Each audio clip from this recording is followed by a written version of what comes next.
de necesidad, técnicas y materiales para la construcción de viviendas de emergencia, que ha sido Premio Nacional de Investigación Científica Arquímedes este año. Pero bueno, mucho antes de todo esto, os voy a contar la experiencia que hemos tenido. Felipe me ha invitado porque hemos estado investigando con el tema de la pequeña escala y con el tema de la arquitectura muy modular. Y creo que es un tema que vosotros estáis tratando ahora. Como él decía, que bueno, me has destripado un poco la introducción de la charla, nosotros en 2009 estábamos en tercero de arquitectura y fue en el momento que comenzamos todo esto. Álvaro y yo ganamos un concurso de arquitectura para estudiantes y fueron como 1.500 euros. Con esos 1.500 euros empezamos a pensar qué hacíamos con ellos, si nos lo gastábamos, nos íbamos de vacaciones o qué queríamos hacer. Y entonces, bueno, pues nos dimos cuenta que necesitábamos un paso intermedio, un escalón que no existía y que creíamos que era interesante entre la universidad y la vida real. Es decir, pues como él dice, somos arquitectos o queríamos ser arquitectos y queríamos empezar a abandonar un poco el mundo teórico de la universidad, donde todos sabemos que absolutamente todo vale, que hay presupuestos imposibles, que todo queda un poquito en el aire, y digamos, dejar ese mundo de teoría, o bueno, no dejar, sino saltar de ese mundo de teoría a un mundo más real, más quizás hoy en día cruelmente real, ¿no? Entonces, bueno, pues así empieza toda la historia de la arquitectura, con la iniciativa de vamos a probar nuestras ideas, vamos a ver qué pasa cuando esas ideas, cuando todos los conceptos que sobre el papel se sostienen, saltan a la realidad. Y como no tenemos suficiente dinero para contratar un constructor y que nos ejecute nuestro maravilloso proyecto, pues no pasa nada. Vamos a diseñarlo, vamos a hablar con proveedores, vamos a hacer el prototipo y si hace falta, pues nos ponemos manos a la obra y lo construimos. Y vemos qué pasa cuando 5 metros que quedaban muy chulos en la sección, los ponemos en altura, los levantamos y a ver qué pasa cuando tenemos que sujetar pues, esos 5 metros en un pilar, por ejemplo. Así como os digo, nace la experiencia Viva Arquitectura. Voy a utilizar un poco el hilo de la investigación porque está como muy estructurada para no ir perdiéndonos en todo lo que hemos hecho. Bueno, comenzamos el proyecto y empezamos, pues como todos los proyectos que hayamos hecho hasta tercero, haciendo nuestros dibujos y lo que será, en resumen, una vivienda de 5 por 5 por 5 metros. Lo que hicimos fue elegir el tema de la arquitectura de emergencia, de las viviendas para la reconstrucción. Más que nada porque era, lo que queríamos era darle un sentido, un marco un poco relacionado con la arquitectura. No queríamos hacer una cabaña para mi primo del pueblo, sino queríamos que fuera algo que tuviera cierto criterio. Y entonces, bueno, vimos que las condicionantes de la arquitectura de emergencia, una arquitectura barata, una arquitectura fácil de construir, eran cosas pues, muy interesantes que, bueno, pues íbamos a empezar a investigar o íbamos a empezar a jugar con ellas. Esto, como os digo, es 2009 y empezamos, bueno, a ver qué ha habido o qué cosas ha habido antes de nosotros empezar a trabajar con esto. Y nos damos cuenta que ya en 1987 Naciones Unidas nombra a este año Año Internacional de los Sin Techo. Y es el año donde el planeta entero empieza a darse cuenta que hay un problema del hábitat, porque hay mucha gente que no tiene, digamos, un hogar. Y bueno, investigando un poco más, tampoco me quiero enrollar en esto, vemos que arquitectos más o menos conocidos, como podéis imaginaros, como Le Corbusier, o Gropius o Alvarado, ya han estado trabajando en estos temas y nos damos cuenta que no es algo que se nos haya ocurrido a nosotros, sino que es un tema sugerente que había sido investigado a lo largo de los años.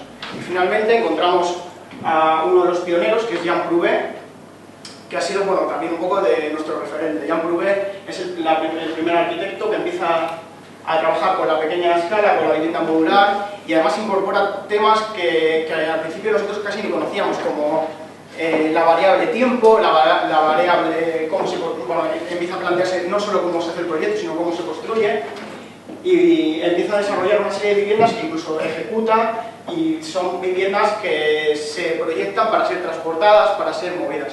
Ahora yo, Felipe me pide que también os cuente un poco del tema de la iniciativa. Si dejamos un poco al lado el tema de la arquitectura y hablamos de la iniciativa y tal, pues nos enteramos de que hay una exposición sobre Jean Prouvé en el Bori Press y empezamos a hablar con gente, a mandar correos, a ponernos bastante pesados hasta que conseguimos no solo acudir a la exposición, sino que nos dejan entrar el día que se desmonta una de esas viviendas. Esta es la casa, estas son unas fotos que hemos encontrado por internet de la casa que fue expuesta aquí en Madrid en el Bori Press, y estas son fotos que fueron tomadas por nosotros mismos en el día del desmontaje. Entramos allí, ayudamos un poquillo a los chavales que estaban montando y desmontando y pudimos estudiar cómo Jean Prouvé trabajaba con uniones atornilladas, cómo empezaba a estudiar sistemas móviles. para facilitar, perdón, ¿no te puedo ver o para facilitar el... Sí. Ah, vale. Para facilitar el montaje y desmontaje, como Jean Bourguet trabaja con la estabilización de la fachada, cómo empieza a hacer módulos para hacer esa construcción más o menos ágil y cómo estudia el tema del asiento de la vivienda, porque es una parte que pensamos muy importante, ya que si es una vivienda que va a ser transportada y va a ser construida en distintos sitios, es importante cómo esa vivienda se asienta sobre el terreno. Pero ¿cuál es el tipo de asistencia más adecuada para la reconstrucción? Nosotros lo que hacemos es, ya que nos hemos metido y ya hemos elegido un tema, vamos a darle una vuelta de tuerca más y vamos a utilizar la sostenibilidad, ya que es un concepto interesante, muy de moda en estos días y que queremos, pues, digamos, investigar sobre él. Ya no relacionado con el tema bioclimático, que a veces es hasta extremadamente tecnológico y caro, dentro de nuestros medios y dentro de nuestras posibilidades, vamos a hacerlo más orientado al concepto más ecológico que lleva años desarrollándose en la arquitectura más tradicional, y vamos a ver qué pasa y cómo nos sentimos cuando empezamos a incorporar estas variables, estas cosas, estas cuestiones en nuestras viviendas. Entramos en una fase documental, ya que queríamos, bueno, pues llevar un orden y un cierto rigor, en la que empezamos a analizar y a ver materiales y, por ejemplo, empezamos a evaluar el tema sostenible, porque sostenible, ¿qué es sostenible? Puede ser muy sostenible, poco sostenible.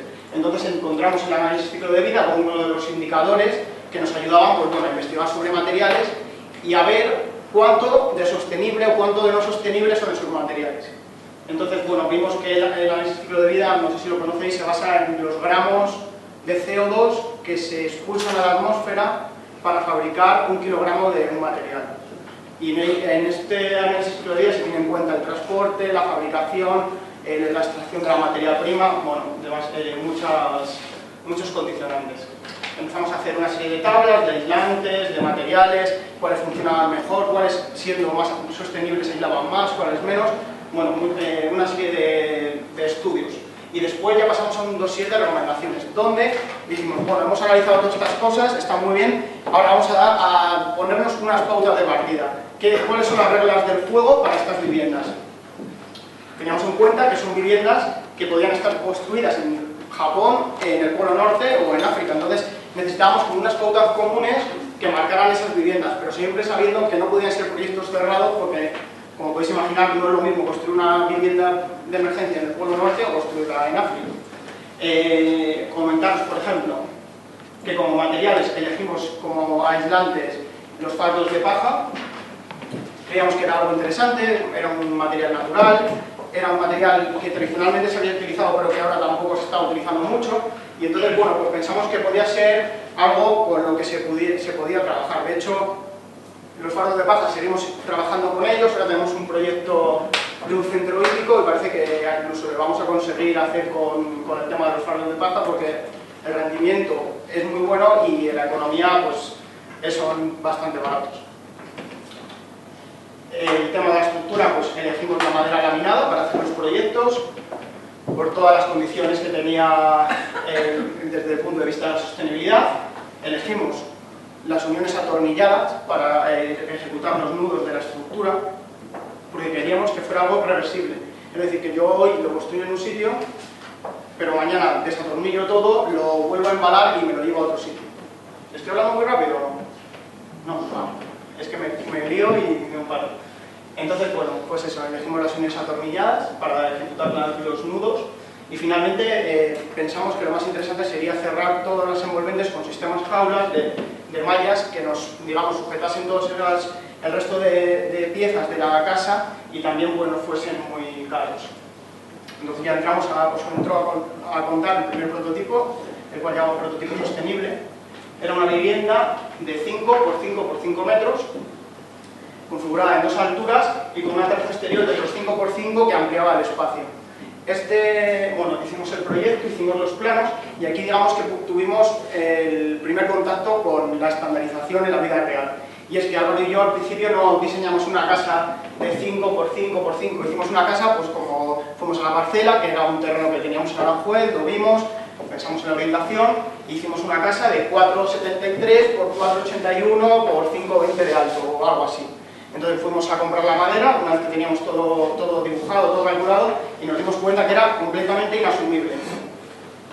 Te he visto que levanta la mano, pero era completamente inasumible. Nos dieron un presupuesto y no podíamos pagar prácticamente ni la terraza. Y bueno, pues no entendíamos porque habíamos estado viendo y pensábamos que sí que íbamos a poder, con el dinero que teníamos, construir la casa.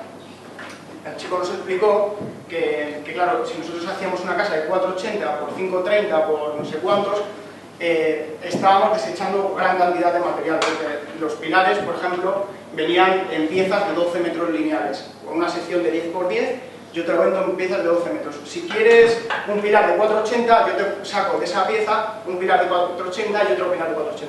Pero el resto, que no lo necesitaban para nada, yo lo tiro a la basura o te lo doy, tú te lo quemas en la chimenea. Entonces todos esos desechos eran desechos que se estaban generando, que nos estaban costando dinero. Entonces, por eso digo que fue el primer contacto con la estandarización. Álvaro y yo cogimos todos los datos del aserradero, digamos, en cuántos metros lineales vendían las vigas, en cuántos metros lineales vendían los pilares. Nos volvimos a casa y empezamos a reformular el proyecto. Entonces, de ahí que ya salieran las medidas que tienen ahora. O sea, tienen el sentido de que, por ejemplo, el pilar tiene 5, este pilar tiene 5, y de los 12 metros, pues las viguetas que tenían la planta intermedia las hicimos con el sobrante de esos pilares. Entonces vimos como la economía de la vivienda pues, se ajustaba bastante a la realidad. Digamos que esta casa la diseñamos y además pasamos a utilizar otra estrategia, y fue la de utilizar este proyecto real en todas las asignaturas que podíamos de la carrera. Lo que hicimos fue, bueno, es el escalón famoso que os estoy hablando. Estamos aquí, estamos haciendo proyectos, el cálculo de un presupuesto en oficio del arquitecto, estamos haciendo un proyecto de unas viviendas unifamiliares, en técnica de acondicionamiento, estamos haciendo sistemas bioclimáticos de no sé qué, y dijimos, bueno, pues vamos a hacer esto que nos interesa. Álvaro y yo no éramos chicos de sacar 10 ni 9, bueno, ni 8, y entonces, bueno, vimos como todo cambió desde entonces, porque tampoco sacábamos 10, pero bueno, empezamos a involucrarnos mucho más en el tema de la carrera porque estamos haciendo algo que nos interesaba de verdad. Por ejemplo, en cálculo de estructuras especiales sacamos matrícula de honor, calculamos una casa de 5×5, mientras el de al lado estaba haciendo el cálculo de un pórtico de la T4. Y aquí es otra de las cosas que me gustaría que tuvierais muy claro, y es que no es tanto la escala, muchas veces tendemos a menospreciar la pequeña escala, sino el grado de definición. Y mucho más cuando estamos en el tema del marco de la universidad. Yo, frente al que estaba haciendo la T4, estaba haciendo un proyecto 1000 veces más pequeño, pero como era un proyecto que me interesaba y era un proyecto que iba a construir, necesitaba conocer hasta el cálculo del cortante del último tornillo. Entonces, bueno, eso se valoró y vimos, pues, por ejemplo, que los resultados fueron muy buenos. Realizamos el cálculo de las estructuras, como digo, hicimos en los presupuestos, en técnicas y todo el tema de los análisis bioclimáticos y esas cosas. Y bueno, pues nada, ¿estáis viendo que? Nada, entonces ya pasamos al tema del trabajo de campo, de nada, donde empezamos a construir la vivienda, es decir, ya habíamos hecho el proyecto, ya habíamos hecho la maqueta, habíamos calculado la estructura y pasamos a la fase de vamos a hablar con proveedores, vamos a recibir el material, vamos a tratarlo, vamos a ejecutar la cimentación y vamos a ver qué pasa, es lo que os comento, vamos a construirlo y vamos a ver qué pasa cuando estas ideas saltan a lo real. Bueno, podéis ver algunas fotos. ¿Cómo pasa? Ahora.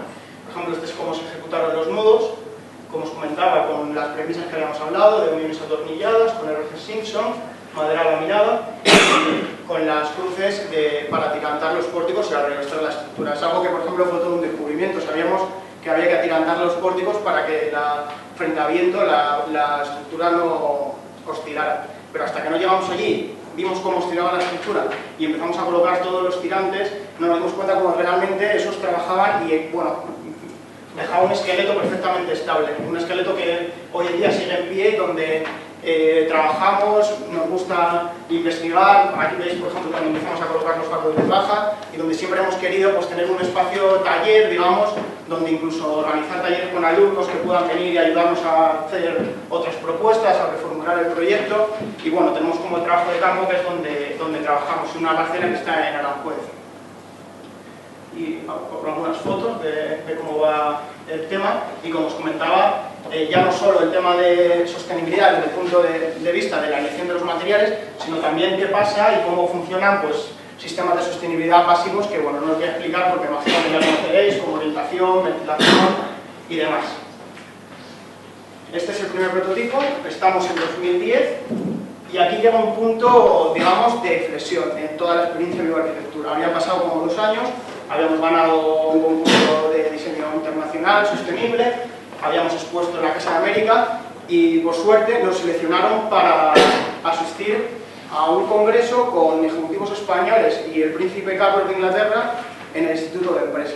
Entonces, bueno, más allá de la anécdota, contaros que nosotros fuimos, presentamos el proyecto, fuimos seleccionados con otros 4 alumnos, otros 4 emprendedores de España, y entonces digamos que tuvimos una presentación donde la gente se interesaba por el proyecto, la gente venía, era gente, como os digo, de la vida real, ejecutivos españoles que trabajan con dinero, que trabajan con presupuestos, y ellos nos hacían preguntas y nos iban contando.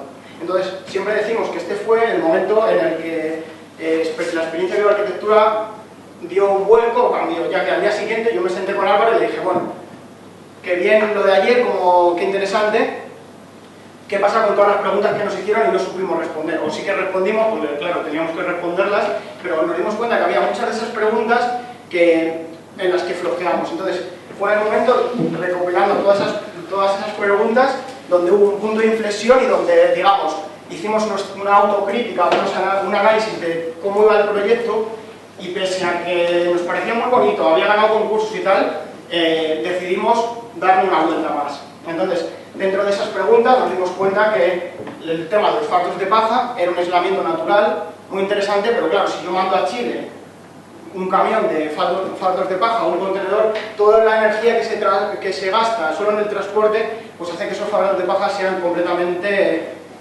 insostenibles, si me permitís el término. Luego consideramos que la estructura de madera laminada era una estructura que estaba funcionando y que era interesante.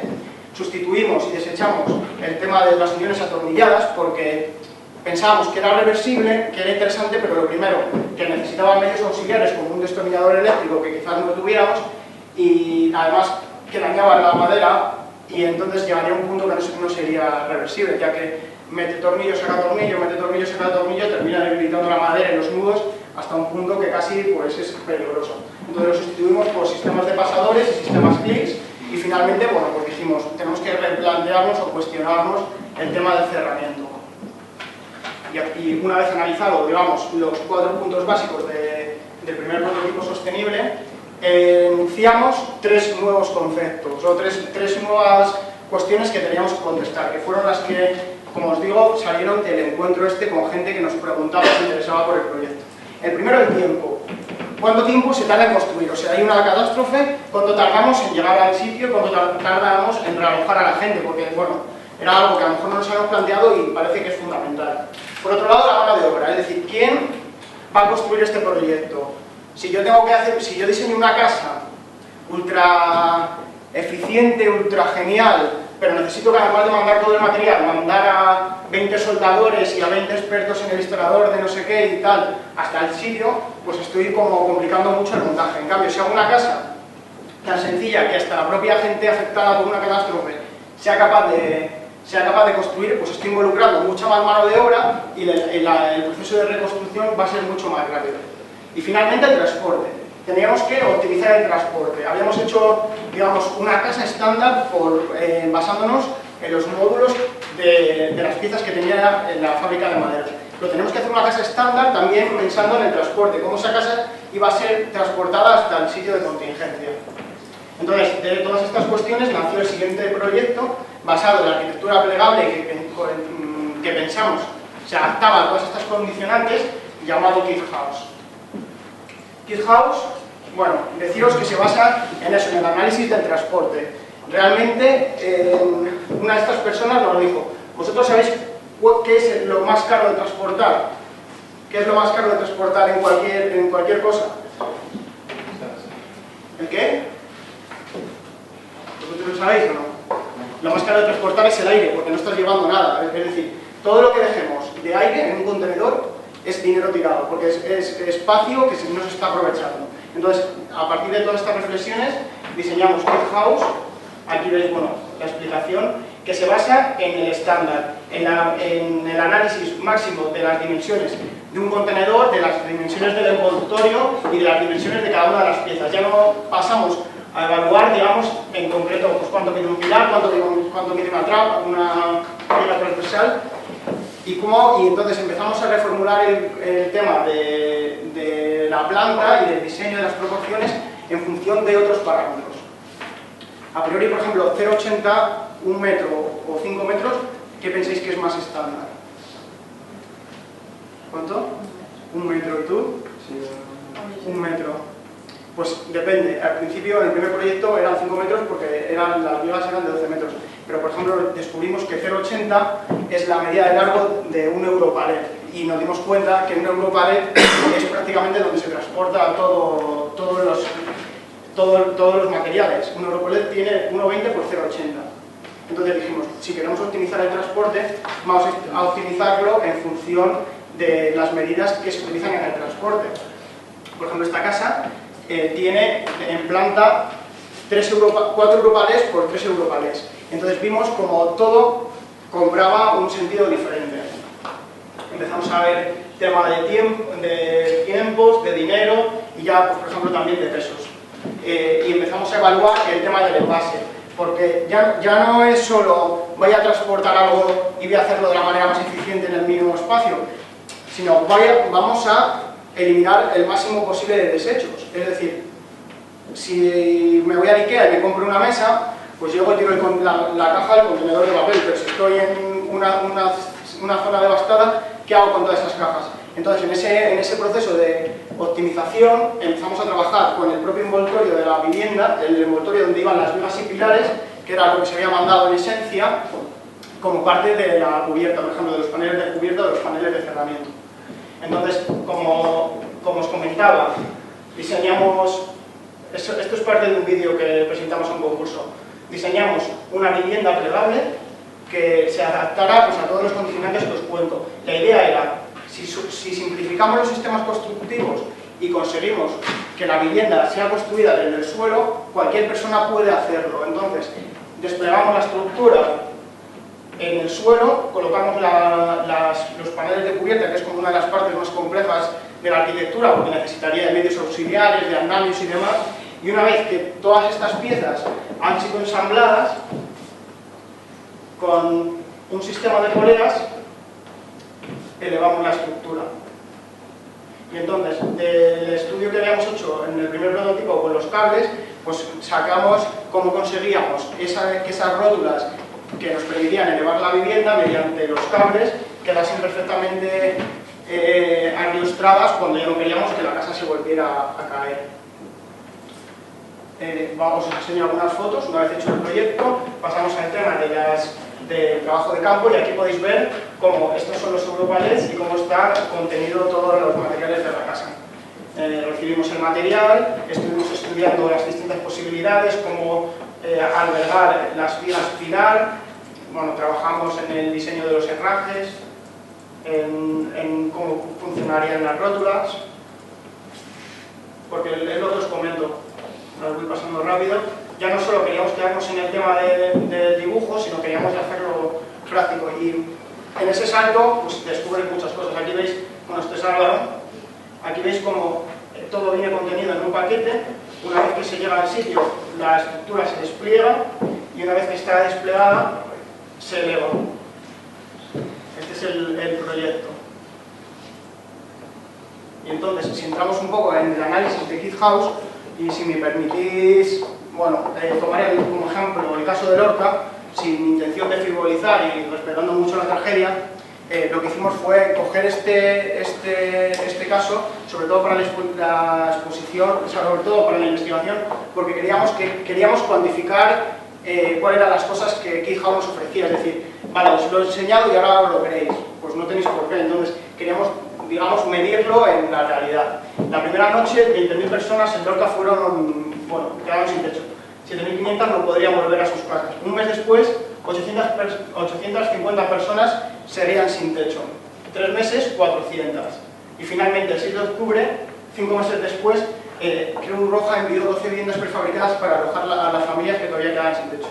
Si nos quedamos, por ejemplo, con este dato, 850 personas, en el primer mes, pues bueno, vemos que en el caso, utilizando el ejemplo de House, y si sabemos más o menos las dimensiones de un Eurotrailer, en el que caben, por ejemplo, 34 Europalets, que tienen una dimensión de 2,8 metros de altura, o que puede transportar hasta un carro con un peso de 25.000 kilos, pues vemos que si hubiéramos enviado un Eurotrailer, que es un ejemplo, nos hubieran cabido 96 Kit House, que hubieran pesado unos 11.520 kilos, o sea, el camión podría haberlo transportado sin problema.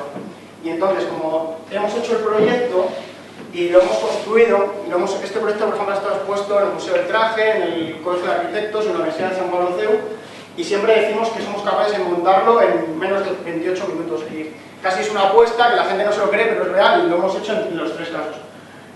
Y como conocemos, pues vemos que, bueno, os dejo que veáis el vídeo, es muy rápido. ¿Ves? Es el módulo, todo se estandariza con el tema del palé, desplegamos la estructura sobre el suelo,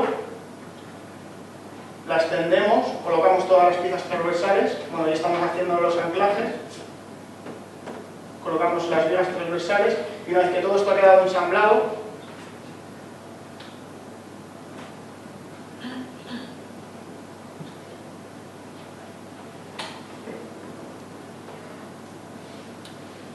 se levanta y con el medio entre los tirantes se queda anclado. Entonces nosotros proponíamos una organización, que creo que también es otra de las partes del enunciado que vosotros tenéis, minera y paleadas, de manera que en un primer momento, cuando la catástrofe había sucedido, en la primera etapa de la intervención, estas se organizaban creando como un gran hospital de campaña.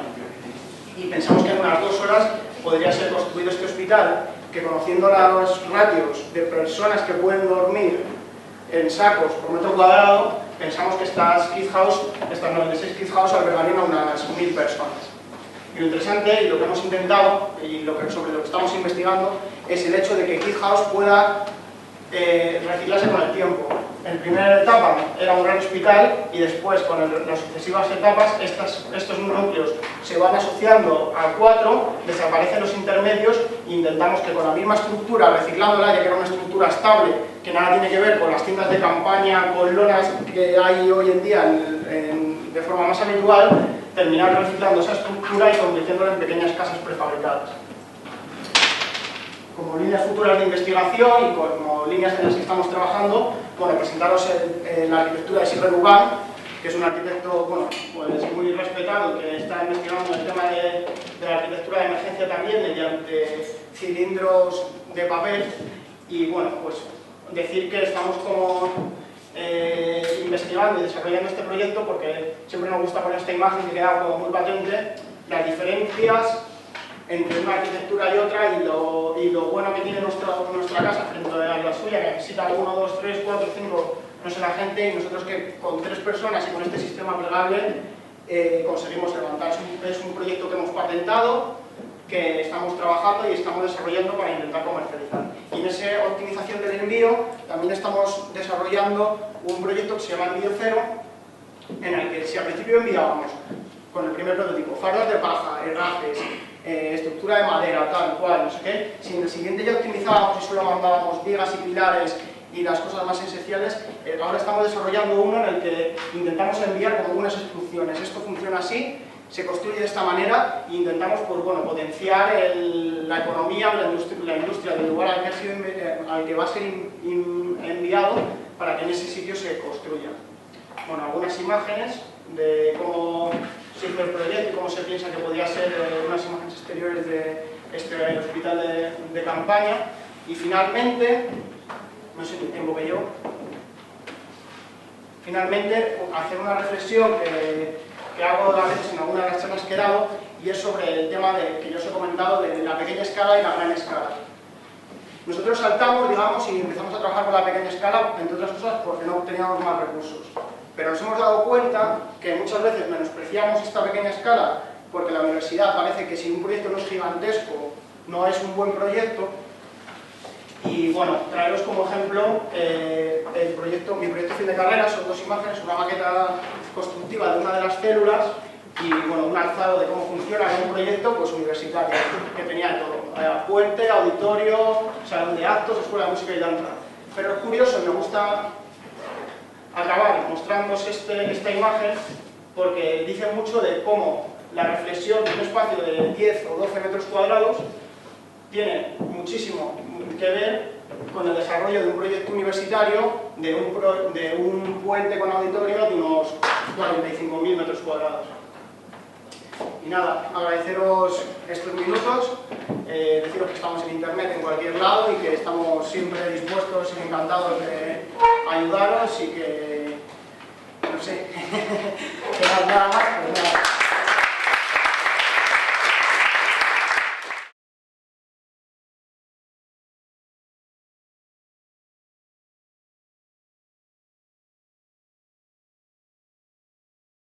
Nosotros utilizamos el caso de Lorca porque es, lo primero, un caso cercano y un caso donde ya has visto que ha habido problemas en el tema del realojo de personas. Y queríamos que no fuera Haití, que a lo mejor lo relacionamos más con un país mucho más lejano.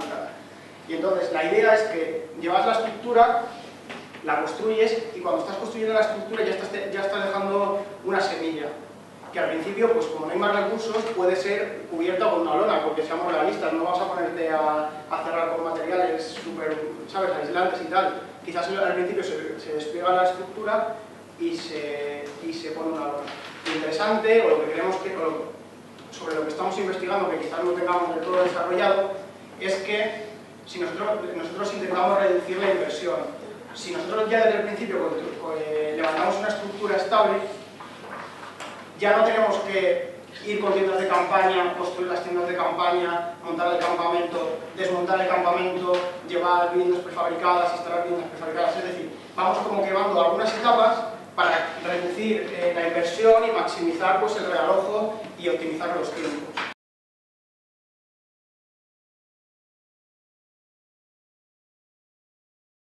Eso es, esa es la idea. La idea es que, es lo que te comentaba, empezamos a tratar todos los sistemas de anclaje y todos los sistemas de cómo se levante, cómo se eso, intentando optimizar que sea reversible. Es decir, yo no pretendo dar un alojamiento en la primera noche para el resto de la vida de esas personas. Lo que pretendo es realojarlas y que con el tiempo esas personas vayan a una vivienda mejor y esta se desmonte y vaya a otra zona de contingencia. También hay 1000 cosas escritas sobre este tema y no recomiendan, digamos, que las personas se acomoden en un sitio.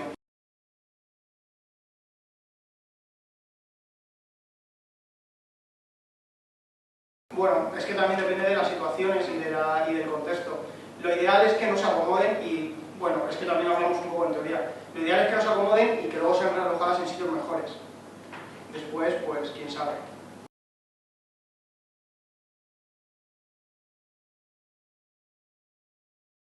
Lo que hacemos es, no desechamos la paja por completo, de hecho ya te digo que estamos trabajando ahora en un centro hípico que lo vamos a hacer con fardos de paja.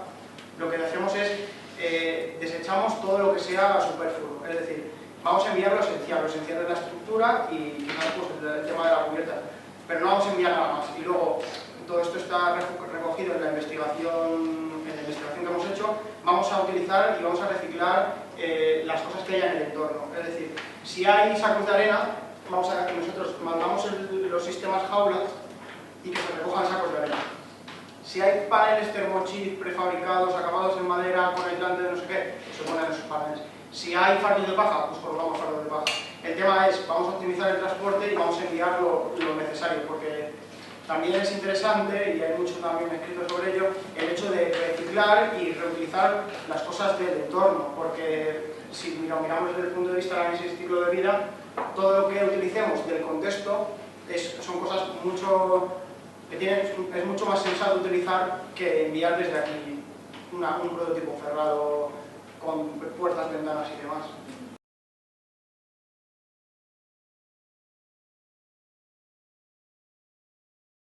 La primera inversión fueron 1.500 euros, que fueron los del concurso este, y luego pues lo que hicimos fue seguir participando, construyendo este escalón que os comento entre la universidad y la vida profesional, haciéndonos un currículum, cogiendo experiencia en dar charlas, hablando con mucha gente, repartiendo muchas tarjetas, y entonces encontramos las maneras pues, de ir autofinanciándonos. Ganamos en los concursos del Banco Santander, el concurso Talent Design, que os recomiendo porque es bastante interesante. El primer año ganamos la parte de arquitectura y el año siguiente ganamos el global. Y por ejemplo ahí recibimos como 6.000 euros y 1.500 euros. Luego el premio Arquímedes también ha sido otra inyección bastante interesante de dinero. Y bueno, pues más o menos por ahora es lo que hacemos, es intentar autofinanciarnos con concursos, algún tema de patrocinadores y demás, pero bueno, nosotros creamos Vivo Arquitectura y al día siguiente se empezó a hablar del tema de la crisis, entonces ha sido complicado.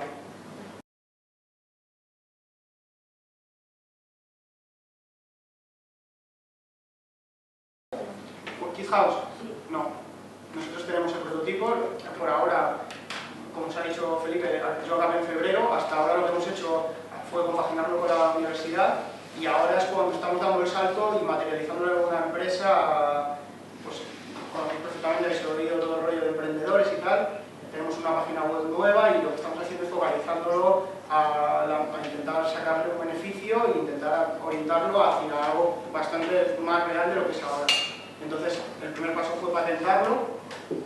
Patentamos lo presentamos como modelo de utilidad, que ha sido publicado en mayo, y ahora pues estamos moviéndolo, lo hemos expuesto en Barcelona, lo hemos expuesto en el CEU, a lo mejor lo ponemos en la Francisco de Vitoria, y nada, el caso es seguir moviéndolo.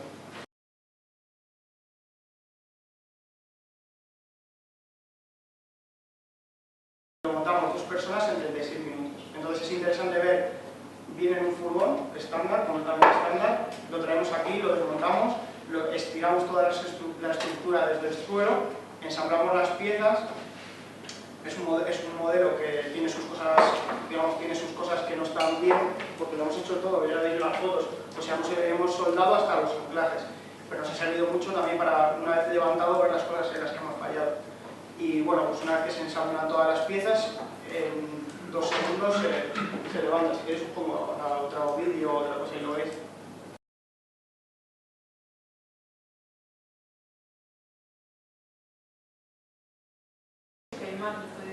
Claro, estamos trabajando un poquito en ello, es que es complicado. Nosotros, por ejemplo, ahora estamos diseñando otro prototipo que tiene estas cosas y mucho más orientado al caso ayer con esto de España, con otras variables y con otros temas. Y Kit House, por ejemplo, sí que es interesante y se ha puesto en contacto con Roja con nosotros, lo estamos viendo, pero en tema de entrar en todo el tema burocrático y demás, pues es bastante complejo y lo intentaremos y seguiremos intentándolo, pero bueno, despacio, tampoco nunca hemos tenido prisa de nada, ¿sabes? Siempre las cosas van viniendo y vamos con esa bola pues, moviéndola poco a poco.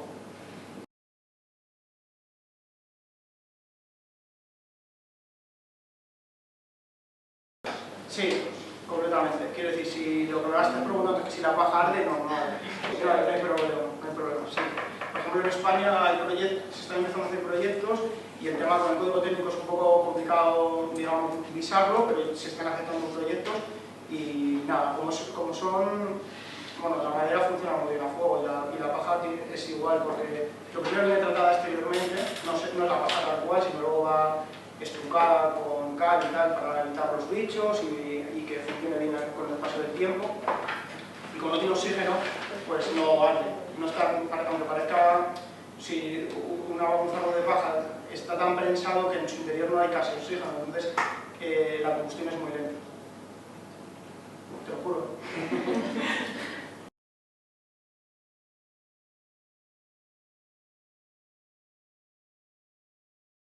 Pues mira, no tenemos un precio fijado, pero por ejemplo sí que hemos estado mandando algún presupuesto. Hay un artista aquí en la Sierra que tiene una residencia internacional de artistas que está interesado, por ejemplo, en construir 3 o 4 Kit House como zona de taller para artistas. Y decirte, por ejemplo, que a nosotros el tema de la estructura y los enclajes y toda la base de vales y eso nos ha costado como 177 euros. O sea que es un precio más o menos competitivo. No tenemos un precio de venta al público, pero vamos, sí que estamos también en función de los sitios o quien nos lo pida, haciendo presupuestos muy ajustados. La idea y la filosofía de la arquitectura es intentar optimizar y como ya nosotros en primer momento no tenemos dinero y tenemos que hacerlo barato, pues seguir con esta investigación de vamos a hacer las cosas económicas y lo más asequibles posibles.